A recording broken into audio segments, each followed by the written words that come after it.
Je m'allonge donc sur la table pour qu'on m'ausculte. Et donc là, elle me fait une échographie avec un premier appareil et elle me dit je suis désolée, je vois rien, je change d'appareil. Donc je me dis ok. Elle change d'appareil puis elle me dit je vois toujours rien, je sais pas très bien l'utiliser. Je vais aller chercher le médecin, donc la gynécologue. Donc quelques minutes après, elle revient avec la gynécologue et donc qui reprend le même appareil et donc qui pose la sonde sur mon ventre.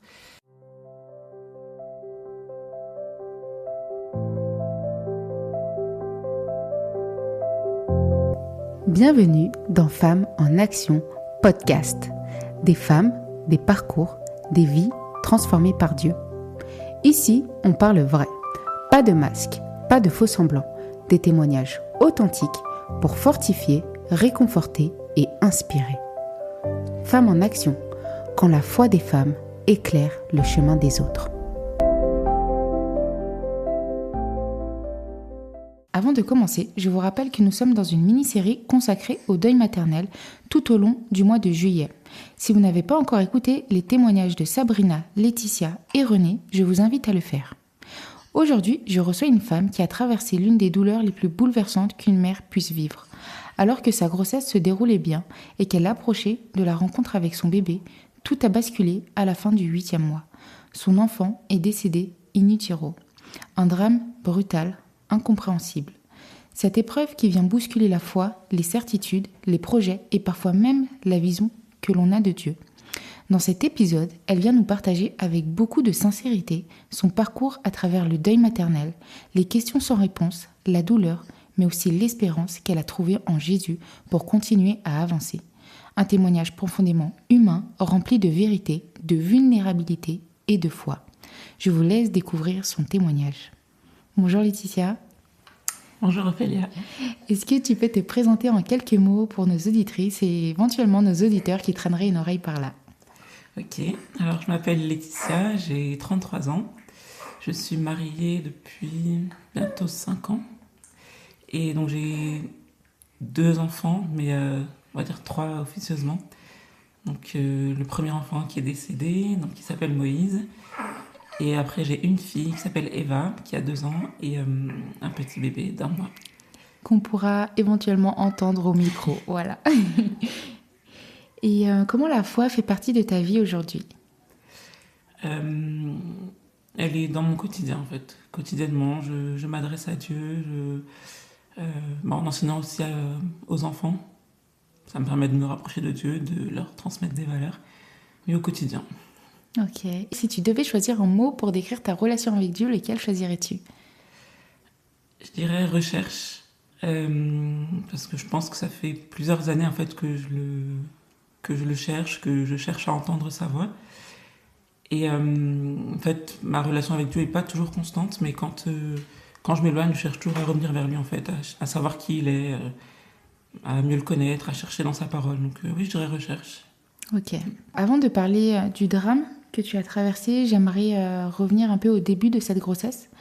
Comment tu vivais cette saison de ta vie? Comment s'est passé les premiers mois de ta grossesse? Alors le premier trimestre, donc les premiers mois, horrible, catastrophe. Enfin, je vomissais beaucoup, j'arrivais pas à m'alimenter. Donc j'avais perdu beaucoup de poids, 12 kilos je crois.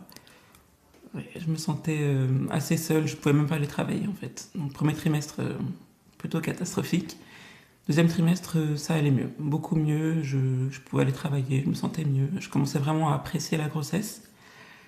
Et fin de grossesse aussi, très bien. Un peu de fatigue, mais dans l'ensemble, ça va. Ok. Et quand tu dis que tu as perdu 12 kilos au premier trimestre, c'est vraiment pas rien, c'est énorme.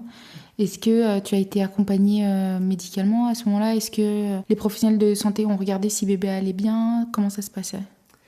J'ai pas été vraiment accompagnée. En fait, le premier trimestre, j'étais suivie par une gynécologue de ville. Et quand j'essayais de lui expliquer que ça n'allait pas, que je vomissais beaucoup, elle me disait c'est normal, hein, c'est la grossesse, toutes les femmes enceintes, enfin beaucoup de femmes enceintes passent par là.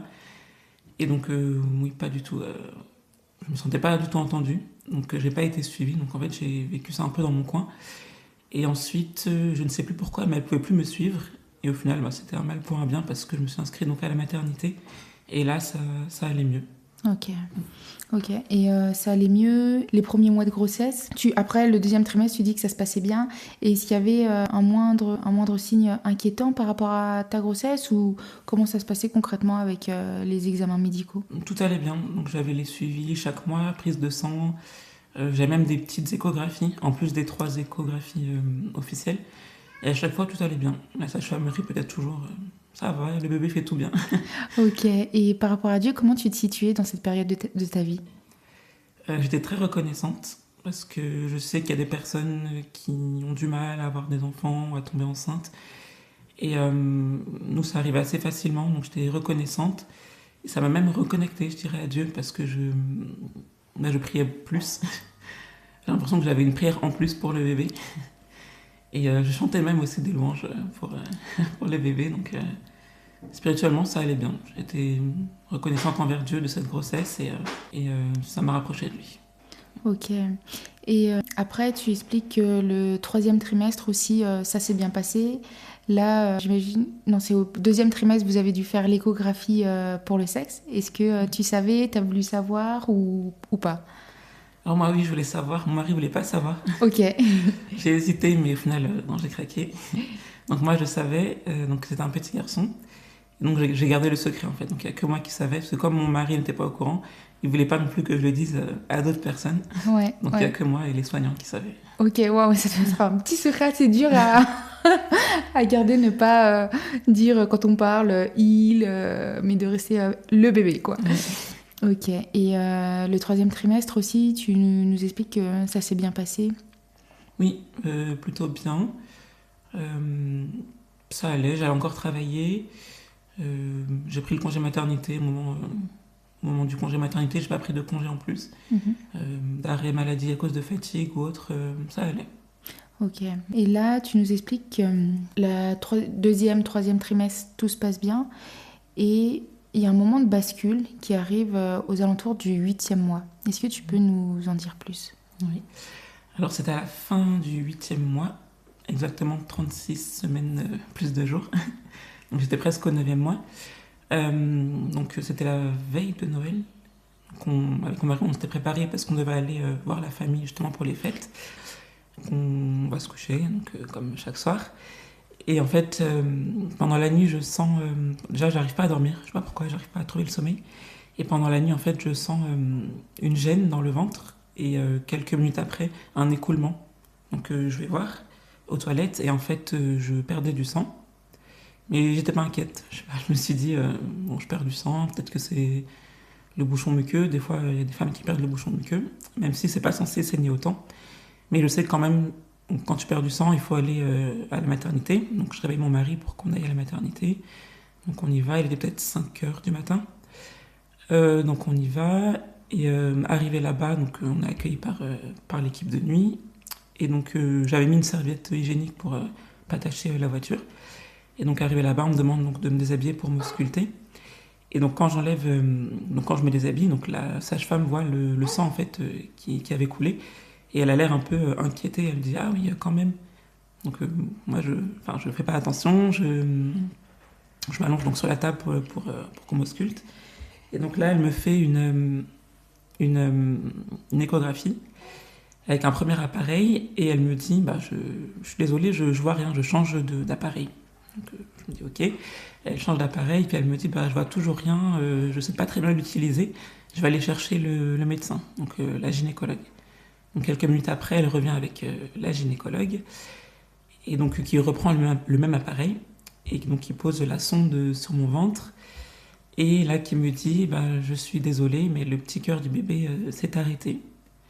Donc je la regarde et j'attends en fait qu'elle finisse sa phrase. Enfin, j'attendais, je sais pas ce qu'elle pouvait dire d'autre, mais j'attendais qu'elle dise quelque chose, par exemple bah, vous allez accoucher pour qu'on réanime le bébé ou je sais pas. Mais elle dit rien d'autre, donc ça s'arrête là. Elle dit je suis désolée, le petit cœur du bébé s'est arrêté. Et donc je la regarde dans les yeux, j'attends qu'elle finisse sa phrase, elle finit pas. Et donc là je comprends en fait que c'est terminé, que c'est fini. Et donc je me mets à pleurer. Je cherche du regard donc mon mari. J'ai pas très bien vu sa réaction sur le moment parce que vraiment les yeux remplis de larmes, etc. Je sais pas combien de temps ça a duré, mais après, donc, on m'ausculte donc, pour voir si je saigne beaucoup, donc comment ils doivent agir. Et donc là, ils me disent qu'ils vont me faire une césarienne d'urgence pour éviter que moi je fasse une hémorragie. Et donc là, en fait, je sais pas si j'étais en off ou quoi, mais en fait, j'étais un peu. J'entendais qu'on me parlait, mais j'étais ailleurs. Comme si j'étais déconnectée, en fait. C'était lointain. Juste avant de reprendre l'épisode, si Femmes en Action t'inspire, alors prends simplement 10 secondes pour soutenir le podcast. Tu peux t'abonner dès maintenant sur ta plateforme d'écoute préférée, que ce soit Spotify, Apple Podcast ou YouTube. Et surtout, n'hésite pas à laisser 5 étoiles et un commentaire. Tu n'imagines pas à quel point ça aide le podcast à être découvert par d'autres femmes qui ont besoin d'entendre ces histoires, ces conversations et ces témoignages. Chaque note, chaque commentaire, chaque partage permet à Femmes en Action de grandir et de continuer à donner une voix à des parcours puissants, vrais, inspirants. Merci d'être là et maintenant on reprend l'épisode. Et donc, on prépare, on change de salle, je crois. Il y a des soignants qui viennent tour à tour se présenter, mais je sais même plus, je pourrais même plus dire qui est venu. Donc on prépare pour aller au bloc, on m'emmène au bloc en fauteuil roulant. Et là, pareil, en fait, je me rappelle voir défiler les murs, mais je sais pas, comme si j'étais pas vraiment présente. Et donc là, on arrive au bloc, je me rappelle qu'il faisait froid. Je sais pas pourquoi, c'est un souvenir que j'ai. J'avais très froid. Et là, les soignants étaient vraiment super avec moi, très, très tendres, très, très patients, très doux. Voilà, l'infirmière qui me consolait parce que je pleurais. Voilà. Et ensuite, donc je me réveille donc en salle de réveil. Juste là, en gros, tu nous expliques que c'est un soir, tu étais chez toi et tu te réveilles pendant la nuit, tu n'étais pas très bien. Et tu te rends compte que là, il y a des saignements. Et tu te dis, bon, on va quand même aller à l'hôpital. Tu t'inquiètes pas plus que ça, tu restes quand même assez optimiste par rapport à la situation. Et là, tu arrives à l'hôpital, une première sage-femme te fait une écho, elle ne ressent pas forcément le cœur du bébé, mais elle ne veut pas t'inquiéter tout de suite, du coup elle change de machine, là elle voit toujours rien et elle va chercher la médecin gynécologue. Et là, elle t'annonce cette terrible nouvelle que le cœur de ton bébé s'est arrêté. Et là, tu pars directement en salle d'accouchement pour une césarienne d'urgence pour que toi, tu n'aies pas d'hémorragie. Mais est-ce qu'on t'explique entre-temps qu'est-ce qui s'est passé? Est-ce que tu sais à ce moment-là ou pas? Ou tout va tellement vite, comme tu dis, t'es un peu déconnecté de ce moment-là, tellement c'est difficile, mais est-ce qu'on t'explique ou c'est par la suite qu'on t'explique? C'est par la suite qu'on m'explique. Parce que je pense que sur le moment, eux-mêmes ne savaient pas tout de suite en fait ce qui s'était passé. Je crois que la gynécologue elle se doutait, comme c'est son métier, peut-être ça a dû déjà arriver, ou elle l'a peut-être vu lors de ses études. Parce qu'en fait, s'ils voyaient rien à l'échographie, c'est parce qu'il y avait du sang en fait. Ils pouvaient juste pas voir le bébé. Donc ça, elle nous l'a expliqué après. Et il y avait aussi donc, ce qu'ils appellent un utérus de bois, c'est-à-dire qu'en fait, mon ventre était dur en fait. Très dur, c'était pas comme une contraction, sauf que ça se relâchait pas. Voilà, c'est ça se relâchait pas. Et donc c'est après donc elle me disait, quand elle a vu, donc effectivement il y avait du sang à l'échographie, plus utérus de bois, donc utérus, ventre très dur qui se relâche pas. Elle avait compris, mais elle n'était pas sûre. Donc elle pouvait pas me dire, me donner de cause ou de diagnostic tout de suite.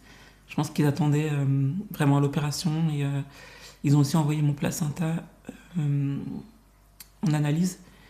Et donc elle attendait vraiment les résultats pour me dire de quoi il s'agissait. Même si elle avait un doute. Ok. Et du coup, là tu pars au bloc pour la césarienne. Comment ça se passe par la suite? Est-ce que tu as la possibilité de voir ton bébé? Oui. Donc une fois que je suis en salle de réveil, donc j'étais toute seule. Avec un médecin qui m'accompagnait, qui attendait que je me réveille. Et qu'on me demande d'abord si je veux voir mon époux. Donc je dis que oui. Donc il arrive et ensuite on me demande si je veux voir mon bébé et tout de suite je réponds que oui. Et donc quelques minutes après, donc il arrive, donc la sage-femme ou l'auxiliaire, je sais plus, le ramène dans un berceau. Et je me rappelle me relever un peu pour voir ce qu'elle était arrivée à mes pieds. Donc j'essaie de voir en fait le bébé. Et je me rappelle donc, que mon mari s'est penché pour me donner l'enfant. Et j'ai trouvé ce geste beau, en fait. Et donc là, je l'ai pris dans mes bras et on a pu rester le temps qu'on voulait avec lui. Je me rappelle plus du tout combien de temps on est resté. Je sais pas si c'était rapide ou très long, franchement, je me rappelle plus du tout. Mais je sais que j'ai analysé donc, ce que je pouvais voir, donc son nez, ses oreilles. Il avait les oreilles de son papa, sa bouche, j'ai regardé ses mains aussi. Il l'avait habillé, il lui avait mis un petit pyjama avec un bonnet. J'ai regardé ses cheveux aussi, j'ai soulevé le bonnet. Et il avait la main bleue parce qu'en fait, elles avaient fait, donc les soignantes avaient fait ses empreintes sur une carte, en fait, qu'ils nous ont remis à la fin de l'hospitalisation. J'ai trouvé ça très, très touchant et ouais, ça nous a fait plaisir. Ok. Et après ça, quoi ressemblaient les jours qui ont suivi le retour à la maison, la reprise du quotidien? Comment tu le vivais et comment tu vivais ça face à Dieu? Donc le retour à la maison, en fait, on se sent vide. Bah, déjà parce qu'on rentre et on sait qu'il manque quelqu'un. Enfin, normalement, quand on rentre de la maternité, tu rentres avec le bébé, là on rentrait un peu les mains vides. Donc on avait les mains vides et le cœur vide aussi. Je sais pas si c'est un peu imagé, mais voilà, on avait aussi le cœur vide. Et donc je pensais à Dieu, mais je me rappelle qu'à la maternité, j'ai pas prié. Avec mon mari non plus, on n'a pas prié. Et pareil, en rentrant, en fait, je ne priais pas. J'ai pas ouvert ma Bible. Je sais que je pensais à Dieu, mais je savais pas comment m'adresser à lui. Je savais pas quoi lui dire. Et je sais que, je sais pas, c'était quelques jours après, mon mari me propose de prier. Et je lui dis, bah, en fait, je peux pas. Et si je prie, en fait, aucun mot ne pourra sortir. En fait, ça va être... je lui dis, bah, en fait, je vais juste pleurer. Il me dit, bah, pleurer, c'est déjà une prière. Enfin, Dieu, il voit que tu pleures. Donc, si tu dois pleurer, si c'est ta prière, eh ben, pleure. Et je me rappelle, oui, avoir essayé de prier, d'avoir dit Seigneur. Et en fait, après, c'était que des sanglots. Tu dis que par rapport à cet événement, tu éprouvais beaucoup de tristesse et que tu avais du mal à parler à Dieu et ton mari t'encourageait quand même à verser tes larmes auprès de Dieu. Et est-ce que tu avais des moments de colère, de silence ou d'incompréhension vis-à-vis de lui? Et comment cela a impacté ta foi par la suite? Alors, colère, non. Mais incompréhension, oui. Vraiment, oui. Je sais que souvent, quand on est croyant, on dit que quand une épreuve arrive, il ne faut pas demander à Dieu pourquoi moi. Mais moi, j'arrivais pas à faire autrement, en fait. Je voulais comprendre. Et en fait, sur le coup, je me sentais abandonnée par Dieu, parce que je sais qu'il peut agir, il est tout puissant, il peut tout faire. Et je me suis dit, donc, pourquoi là, il n'a pas agi? Donc, beaucoup d'incompréhension. Et effectivement, j'ai beaucoup demandé pourquoi. Mais je ne sais pas, on en a parlé aussi avec mon mari. On sait que bah, des fois, les épreuves nous font grandir. Sûrement que ça va nous apprendre quelque chose, ou peut-être que c'est même pas pour nous, peut-être que c'est pour quelqu'un d'autre. Mais oui, beaucoup d'incompréhension. Et il y a tout en fait qui m'est passé par la tête. Je me suis dit, peut-être c'est une punition pour quelque chose qu'on aurait pu faire. Enfin, vraiment, en fait, tu penses à tout, tu culpabilises. Oui, donc j'ai demandé à Dieu pourquoi. J'ai pas forcément eu de réponse sur l'instant. Donc je pense que ça a altéré un peu quand même ma relation avec Dieu, parce que je lui parlais moins, beaucoup moins. Et oui, en fait, je me sentais trahie. J'étais pas en colère, mais comme si il m'avait abandonnée, ou comme si je comprenais pas qui il était, et quel était son rôle. Oui, je me disais en fait, je comprends pas, j'ai essayé de tout faire bien, au niveau de ma santé, pour le bébé, de tout bien manger. J'ai beaucoup prié aussi pour le bébé. Vraiment, j'avais remis entre les mains de Dieu cet enfant. Et c'est comme s'il l'avait laissé tomber. Enfin, moi et le bébé, qui nous avait laissé tomber. Donc, il y avait beaucoup d'incompréhension. Je cherchais des réponses auprès de Dieu que j'ai pas forcément trouvées. Et au fil des mois, comment tu as vécu ce processus du deuil? Après, on dit processus du deuil, mais moi je pense que le deuil, on le fait jamais vraiment, c'est toujours quelque chose qui reste là et on grandit et on vit avec. Ouais, je suis d'accord. Je suis d'accord. C'est vrai que souvent on dit faire son deuil comme si c'était fini et on passe à autre chose. J'ai vu une psychologue chrétienne que je voyais quand j'en ressentais le besoin. C'était pas forcément régulier, mais quand je me sentais trop submergée ou que j'avais besoin de parler à quelqu'un sans jugement, donc je prenais rendez-vous avec elle. Et je me suis mise à écrire aussi, à écrire mes pensées, à écrire à Dieu. Je pense que c'est là aussi que j'ai recommencé à parler à Dieu, en lui écrivant des lettres. C'était plus facile, je pense, de cette manière. En lui écrivant et en écrivant pour moi-même aussi un peu tout ce qui me passait par la tête. Et je me suis aussi questionnée sur Dieu. Et je me rappelle que je m'étais dit que je ne sais pas en fait pourquoi ça nous est arrivé. Je ne sais pas à quoi ça va servir, à qui ça va servir. Mais je suis certaine que Dieu existe et que je vais être avec lui. Qu'il y a le camp de Dieu et le camp contre Dieu. Et que quoi qu'il arrive, en fait, je vais être dans le camp de Dieu. Et je pense que c'est ça aussi qui a permis de rebooster ma relation avec Dieu. Ok, donc là tu expliques qu'au fil des mois, tu as été accompagnée par une psychologue chrétienne et ça t'a quand même beaucoup épaulée. Et en parallèle, tu as repris contact avec Dieu de manière épistolaire en écrivant des lettres. Ça t'a fait beaucoup de bien par rapport à ça. Est-ce que tu t'es sentie entourée et comment ton mari t'accompagnait, comment vous viviez ça tous les deux? Est-ce que vous avez cheminé chacun individuellement ou vous avez réussi à vous mettre ensemble et à avancer ensemble? C'était individuel, parce qu'en fait, on a vécu, enfin, on n'a pas vraiment on n'a pas vraiment vécu la même chose, dans le sens où on a tous les deux perdu l'enfant, mais donc moi c'était dans mon corps en fait, ce qui s'est passé, et j'avais vraiment la marque, même la marque physique, hein, avec la cicatrice de la césarienne, et donc beaucoup de culpabilité aussi. On n'avance pas en fait on n'a pas avancé au même rythme. Voilà, donc je sais que je pouvais lui en parler, mais lui en fait il a guéri, on va dire, plus rapidement. Il avait une autre manière en fait de gérer le deuil. Donc il y a un moment en fait où je sentais qu'on n'était plus du tout synchronisé. Ouais, c'est ça, synchronisé. Après on était très entourés aussi par la famille, par nos amis. Je sais qu'il y a des personnes de notre communauté aussi qui ont prié pour nous. On a reçu des appels, des fois juste pour prier. On m'appelait, on priait, et puis après on dit bon bah je te laisse, et ça me faisait vraiment plaisir. Et voilà, je sais aussi que la famille a pleuré avec nous, donc ça, même ça en fait c'est du réconfort. C'est ça, c'est du réconfort en fait, de voir que eux aussi en fait ils vivent cette tristesse, cette douleur. Ils sont pas juste tristes pour nous, mais même eux en fait. J'ai une cousine qui m'a dit j'ai aussi perdu mon neveu, donc ça c'était triste pour eux aussi, donc par ça en fait ils m'épaulaient, donc on a été très, très épaulés, beaucoup de personnes, des amis aussi qui nous rendaient des services. On nous a ramené à manger devant la porte. Vraiment, on a été très, très bien entourés dans cette époque. Tu expliques voilà, au fil des mois, tu te reconnectais avec Dieu, tu cheminais avec lui. Et est-ce que tu as pu avoir des réponses à tes questions ou tes questions sont restées en suspens? Est-ce que tu arrives aujourd'hui à vivre encore avec ces questions qui sont sans ou avec réponse?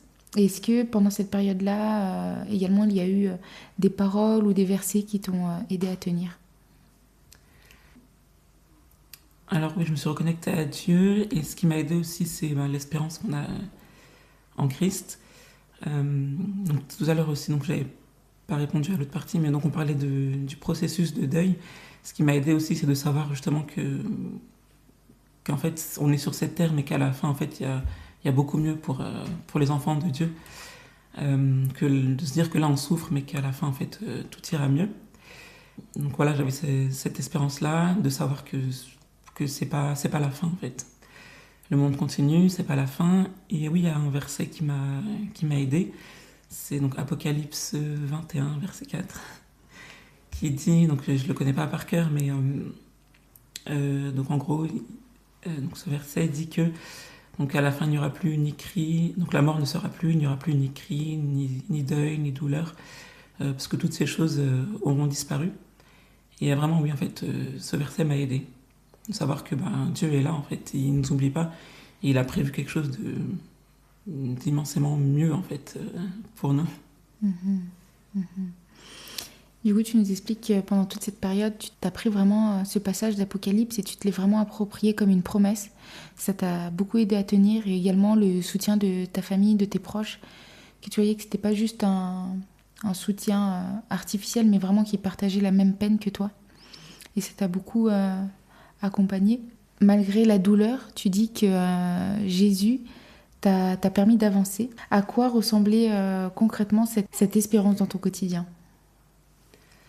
Euh, je me disais que j'allais revoir en fait mon fils à la fin des temps, quand on sera avec Dieu, quand on va retrouver, quand on va monter, rejoindre Jésus, et qu'on verra en fait toutes les personnes qu'on a perdues, je reverrai mon fils. Et ça m'aidait à tenir, de me dire, ben, je le reverrai un jour, là il dort.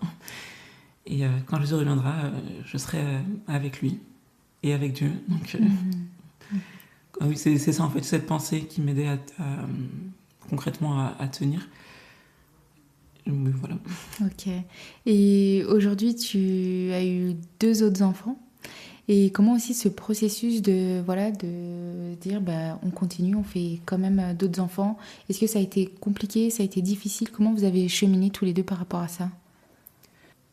Alors, je sais pas si ça peut paraître étrange ou pas, mais en fait, donc très rapidement, on s'est dit qu'on en voulait un autre. Donc pas pour remplacer l'enfant qui est décédé, mais je ne saurais pas comment expliquer. C'est pas vraiment pour combler un vide, mais en fait, il y a cet amour, on va dire, qu'on n'a pas pu donner, qu'on voulait donner à quelqu'un. On voulait aimer un enfant, notre enfant. Et donc, on voulait très rapidement avoir un autre enfant. Sauf que bah, médicalement, en fait, il fallait attendre au moins un an. Enfin, c'était les conseils médicaux. Après une césarienne, ils conseillent d'attendre au minimum 8 mois, sinon un an. Et je me rappelle que la gynécologue m'avait dit je sais que c'est difficile et sûrement vous voulez un autre enfant, mais vraiment, attendez si vous pouvez pour votre santé, en fait. Donc, c'est ce que j'ai fait. J'en ai attendu un an. Et au bout d'un an, ben, je suis retombée enceinte.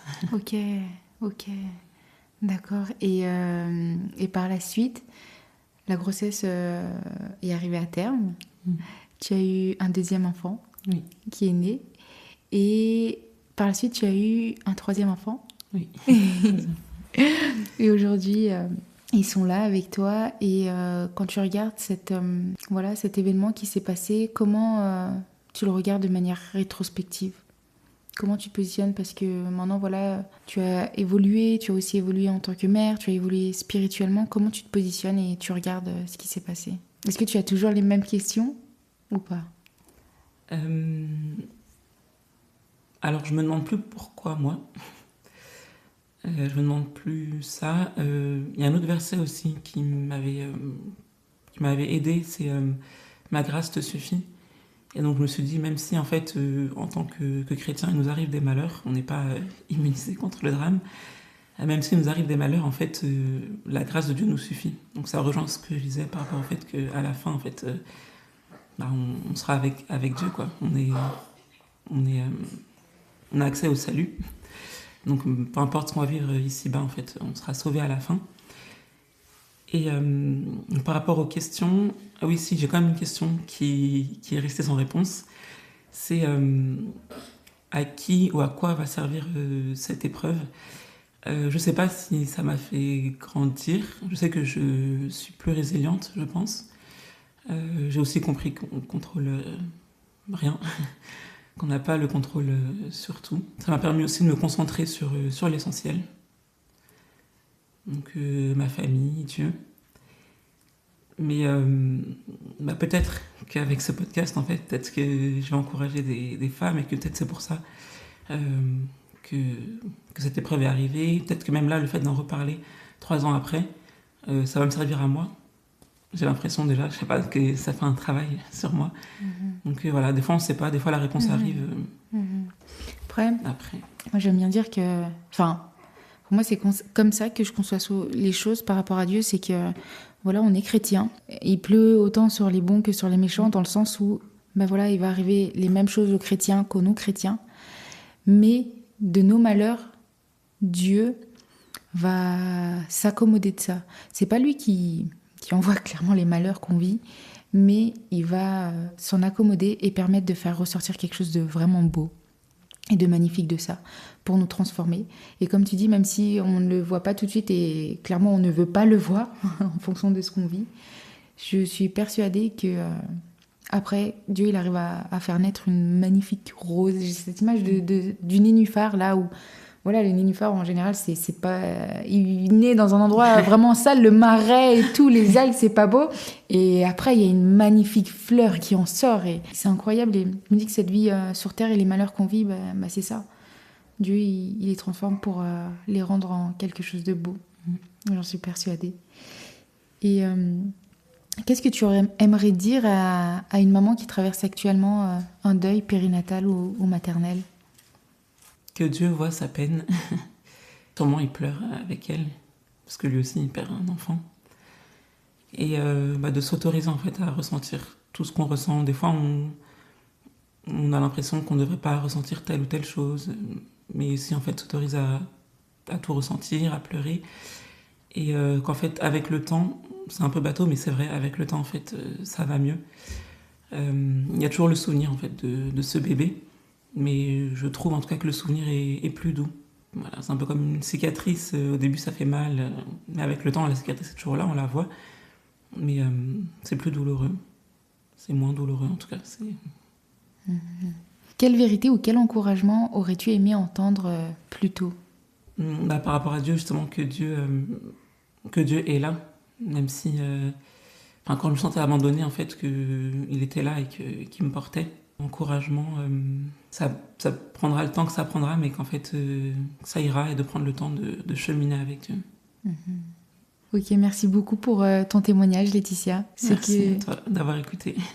Ce que je retiens de ton histoire, c'est que la foi ne supprime pas la douleur, mais qu'elle peut devenir un appui au cœur même de l'incompréhensible. Ton parcours nous rappelle aussi une vérité difficile mais essentielle. Nous ne contrôlons pas tout dans nos vies, comme tu l'as dit, et même dans les saisons les plus sombres, Dieu reste présent. Il nous soutient, il nous porte, parfois silencieusement, parfois mystérieusement, mais il est présent.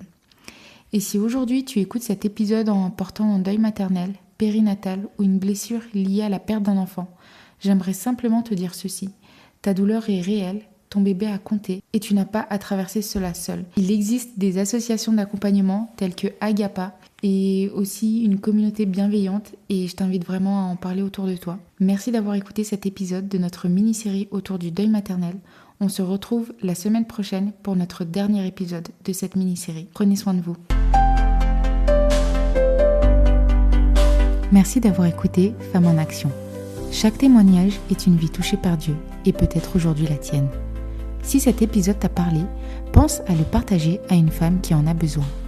Abonne-toi sur Spotify ou Apple Podcast pour ne rien manquer des prochains épisodes et laisse une note ou un commentaire sur ces plateformes. Ça aide vraiment à faire rayonner ces histoires et à toucher encore plus de vies. Pour continuer à t'inspirer au quotidien, on retrouve Femmes en Action sur les réseaux sociaux. À très bientôt, Femmes en Action, quand la foi des femmes éclaire le chemin des autres.